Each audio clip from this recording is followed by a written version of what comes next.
Assalamualaikum warahmatullahi wabarakatuh. Perkenalkan, nama saya Rosanti dengan NIM 1190109. Saya dari kelas PAI 4A. Video ini dibuat untuk memenuhi tugas mata kuliah pengembangan materi PAI Dasar 2 dengan dosen pengampu Ibu Ana Rosilawati SAG MAG. Materi yang akan saya bahas mengenai larangan minuman keras. Di sini saya akan menjelaskan 5 poin penting. Yang pertama, mengenai pengertian tentang minuman keras atau khamar. Yang kedua, tentang dalil larangan minuman keras. Yang ketiga, penyebab remaja minum minuman keras. Dan yang keempat, dampak dari mengkonsumsi minuman keras. Dan yang terakhir, bagaimana cara untuk menghindari minuman keras. Adapun video ini diambil di salah satu sekolah MTS Nurul Jadid Sungai Pandan. Nah, langsung saja kita saksikan videonya berikut ini.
Jadi sebelum memaparkan, kita ingin menyampaikan tujuan pembelajarannya. Kenapa sih kita harus belajar mengenai larangan minuman keras?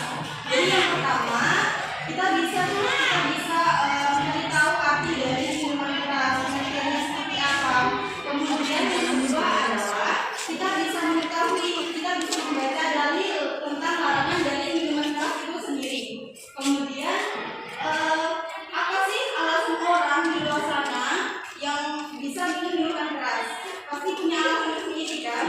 Terus yang terakhir, apa sih dampak dari kita minum minuman keras tersebut? Pasti ada dampaknya dari gaya kesehatan maupun segi mental kita sendiri. Kemudian yang terakhir, bagaimana cara kita mengatasinya? Nah, jadi langsung saja.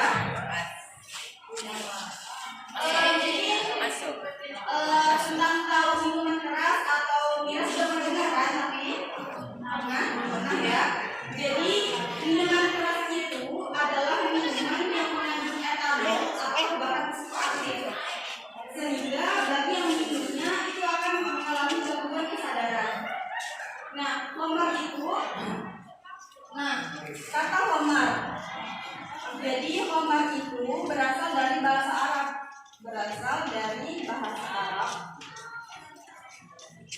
Dari bahasa Arab yaitu al-khamru. Al-khamru itu artinya adalah tertutup atau menutupi. Maksudnya adalah orang yang minum minuman keras nih. Orang yang minum minuman keras maka dia itu akan mabuk dan kehilangan kesadarannya, sehingga pikirannya itu tertutupi. Misalnya nih, kalau anak-anak lihat dari sosial media orang yang bermabukan, dia melakukan kejahatan tanpa disadari. Misalnya dia menganiaya orang tuanya karena dia tidak sadar, dalam kondisi yang tidak sadar dan akal pikirannya tidak sehat. Kemudian kalau kita lihat dari segi terminologinya, nah khamar itu definisi terminologinya berarti perasan anggur. Kemudian kalau dari segi caranya, khamar itu adalah sebutan semua jenis benda yang memabukkan, baik dalam porsi yang sedikit maupun banyak. Tapi teman-teman pernah dengar nggak, anak-anak pernah dengar nggak kalau Rasulullah itu pernah berkata bahwa kita nggak boleh makan yang berlebihan kan? Makanan itu secukupnya. Nah, sama juga dengan khamar. Jadi meskipun makanan itu tidak mengandung alkohol sama sekali, kalau memang kita makannya berlebihan sehingga kita membuat diri kita mabuk, itu bisa tergolong menjadi khamar atau minuman keras. Di sini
Jadi kenapa Allah melarang minuman keras? Ada yang tahu nggak kenapa Allah melarang minuman keras? Kenapa kita nggak boleh minum? Ada yang tahu? Ada yang tahu nggak? Tahu ya? Kenapa? Tahu nggak? Kenapa Allah melarang minuman keras? Jadi tujuan Allah melarang minuman keras itu demi kebaikan kita sendiri. Karena memang minuman keras itu yang pertama merusak tubuh kita, bikin kita tidak sehat, dalam keadaan kesehatan. Makanya Allah melarang agar kita mendapatkan sebagian dunia dan akhirat. Jadi Allah berfirman salah satunya Allah melarang kita untuk minum minuman keras. Allah perintahkan dalam Quran surah Al-Maidah ayat 16.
Masa yuk.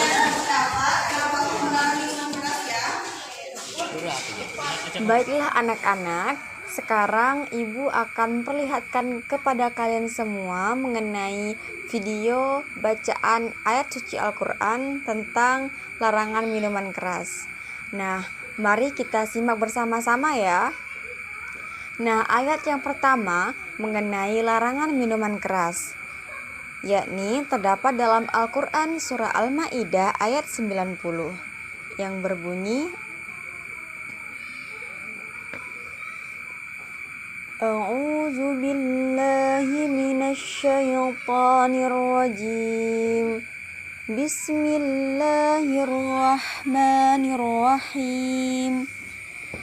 Ya ayyuhalladzina amanu innamal khamru wal maisiru wal ansabu wal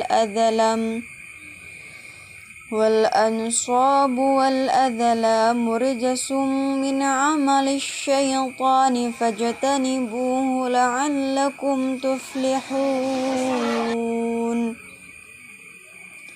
Yang artinya, aku berlindung kepada Allah dari godaan syaitan yang terkutuk dengan menyebut asma-Mu ya Allah, yang maha pengasih lagi maha penyayang.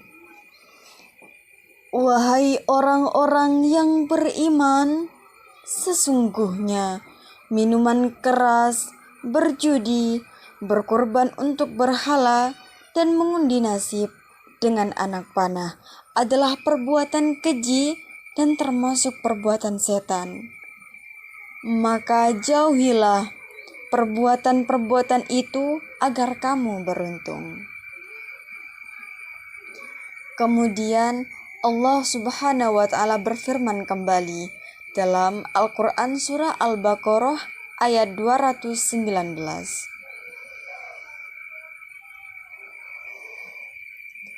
Yas'alunaka 'anil khamri wal maisir قل فيهما اسم كبير ومنافع للناس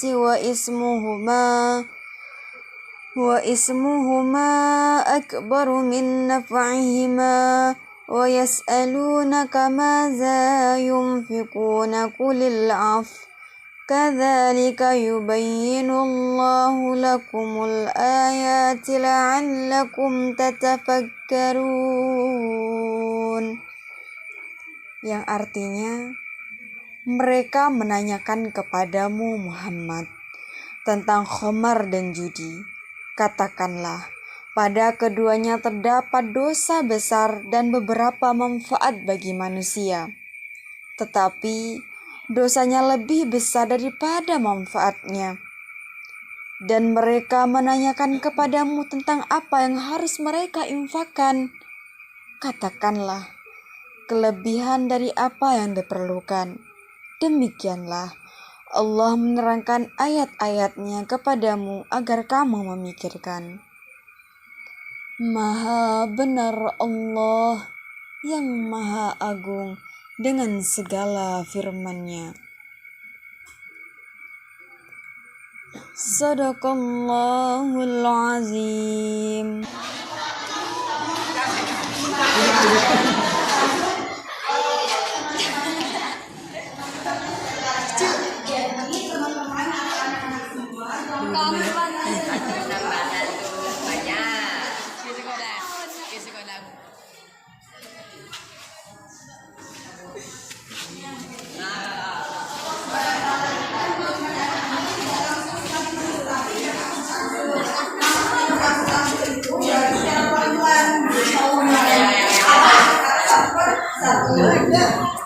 Nah, kemudian kita membaca nih, ada yang membacakan ayat-ayat.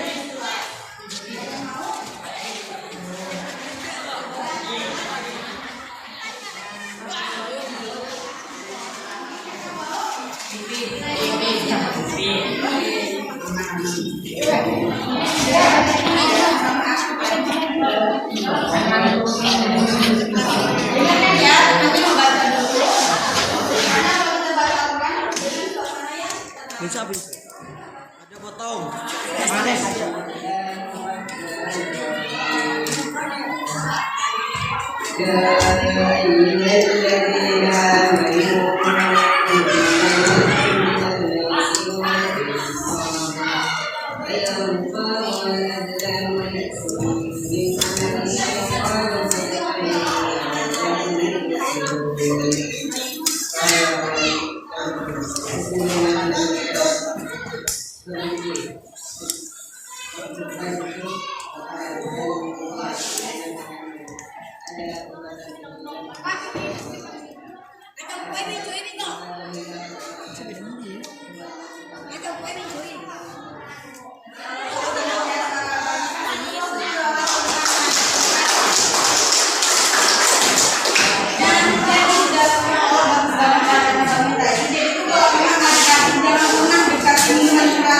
selain kita menjadi saudaranya sekarang kamu ngapain jadi saudara sekarang?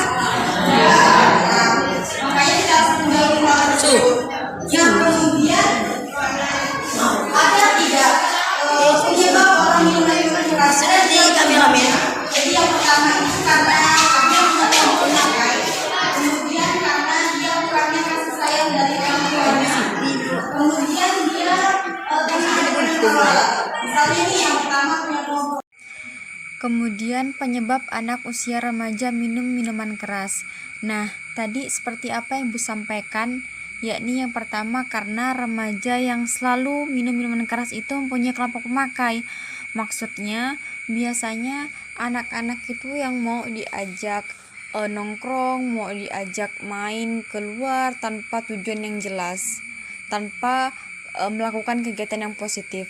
Biasanya anak-anak tuh diajak oleh sekelompok orang untuk minum minuman keras, sehingga anak-anak tersebut mau mencoba dan terpengaruhi, dan akhirnya anak-anak tersebut malah ketagihan untuk selalu minum minuman keras. Nah, kemudian yang kedua karena rasa kecewa. Nah, maksudnya adalah dengan kondisi diri dan keluarganya. Jadi, anak-anak yang biasanya minum minuman keras itu karena dia mempunyai rasa kecewa terhadap dirinya, terhadap keluarganya, sehingga anak tersebut kurangnya kasih sayang, kurangnya perhatian terhadap orang tuanya. Kemudian anak tersebut malah mencari kesenangan atau kesibukan di luar rumah. Sehingga anak seperti ini akan mudah dan gampang terpengaruh oleh bujukan atau ajakan yang negatif seperti itu.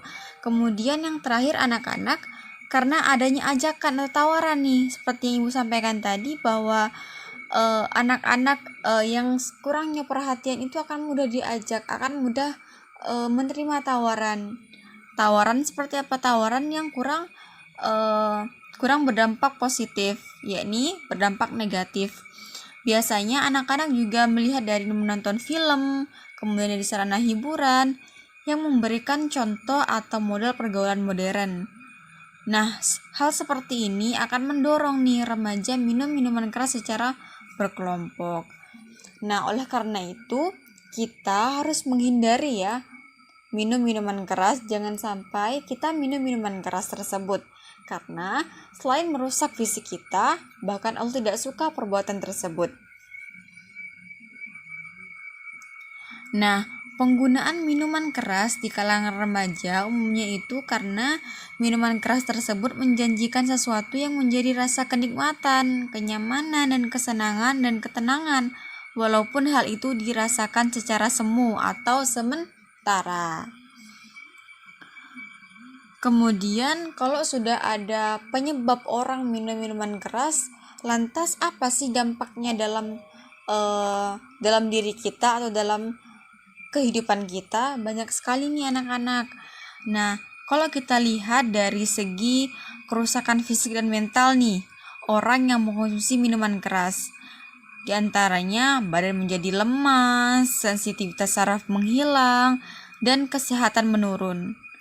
Pengaruh pada mental nih, seseorang yang kecanduan antara lain jiwa menjadi lemah, moral menyimpang, tidak memiliki semangat hidup, serta rasa tanggung jawab menjadi hilang. Dan sekolah pun menjadi berantakan. Coba deh teman-teman atau anak-anak semua pikirkan, mabuk-mabukan tidak hanya merugikan diri sendiri loh, tapi juga orang lain. Cobalah kalian renungkan, betapa sedih orang tua ketika melihat anak yang menjadi tumpuan harapan. Jadi anak-anak sekarang yang ada di depan ibu, kalian semua tuh adalah harapan orang tua. Orang tua menginginkan kalian semua menjadi anak yang sukses, bisa membanggakan orang tua, dan bisa membawa orang tua ke surganya Allah nantinya sebagai jalan orang tua untuk ke surganya Allah melihat anak-anaknya yang soleh dan soleha. Insya Allah di sini soleh soleha semua ya, amin Allahumma amin. Nah, lantas bagaimana sih cara kita menghindarinya, Bu? Tentu saja ada nih anak-anak. Nah, yang pertama, yang pastinya ada 3 hal. Yang pertama, menghindari pergaulan bebas. Kemudian yang kedua, melakukan hal-hal yang positif. Yang terakhir adalah mendekatkan diri dan selalu membentengi diri dengan iman dan takwa kepada Allah Subhanahu wa taala. Nah, maksud yang pertama adalah mengenai pergaulan bebas. Maksudnya adalah kita harus memilah mana teman yang membawa ke arah positif, kemudian mana teman yang membawa ke arah negatif. Jadi, kita harus pandai nih memilih, karena tujuannya itu baik, tujuannya untuk masa depan kita dan demi menjaga diri kita, menghindari hal-hal negatif. Yang selanjutnya adalah yang kedua itu melakukan hal-hal yang positif. Misalnya kita menghadiri majelis taklim, menghadiri sholawatan, pengajian, dan lain sebagainya. Atau misalnya nih anak-anak punya hobi olahraga, mintalah orang tua untuk menemani, ajak bermain bersama, atau mungkin punya teman dekat bisa bermain bersama. Lakukan apapun itu asalkan itu hal yang positif ya, dan itu bisa menumbuh kembangkan pengetahuan kita dan menambah semangat kita dalam kehidupan sehari-hari. Lantas yang terakhir adalah kita harus selalu meningkatkan diri, selalu menjaga keimanan kita agar selalu senantiasa dalam jalannya Allah, dalam agamanya Islam, dan kita terhindar dari yang namanya minum-minuman keras. Nah, mungkin hanya itu yang bisa Ibu sampaikan, kurang lebihnya Ibu mohon maaf. Semoga apa yang Ibu sampaikan kalian bisa mengambil dan menerima pemahamannya, dan semoga ilmu yang sedikit ini bisa kalian terima dan kalian terapkan dalam kehidupan sehari-hari. Terima kasih. Akhiran, wassalamualaikum warahmatullahi wabarakatuh.